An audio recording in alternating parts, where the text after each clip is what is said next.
Bonjour à vous mes chers copains des foins, j'espère que vous allez bien, moi j'ai la patate. Comme on a pu le voir lors de la dernière vidéo, à l'Antiquité il y avait de la vie ici, mais rien d'exceptionnel. 1025 est souvent nommé par les historiens comme la date de naissance de la ville de Caen. Alors pourquoi? Parce que c'est la première fois à l'écrit que Cadomous, l'ancien nom de Caen, va être nommé dans une charte de l'abbaye de Fécamp. Pour la période avant 1025, on sait pas grand chose. Parce que 1944 est passé par là.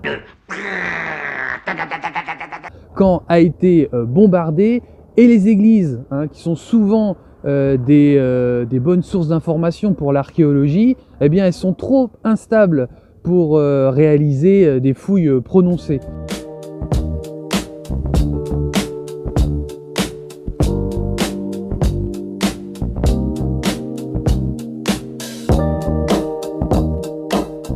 Alors pourquoi Caen s'est installé là, ici, à cet endroit précis?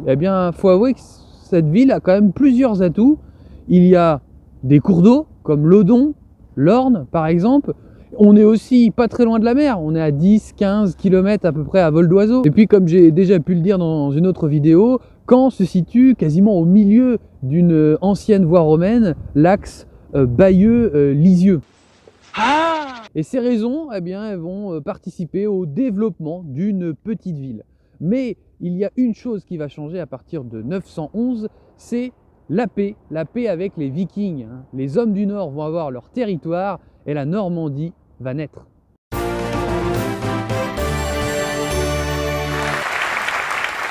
Avant qu'un certain conquérant projette Caen dans une autre dimension, on sait en 1035 qu'il y avait ici à Caen un port et un marché.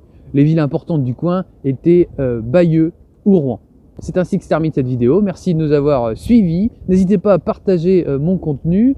Vous pouvez me retrouver sur Instagram, Toineux le Voyou, le nom ne change pas. Et sur ce, on se retrouve très vite pour la suite de l'histoire de Caen. Au revoir!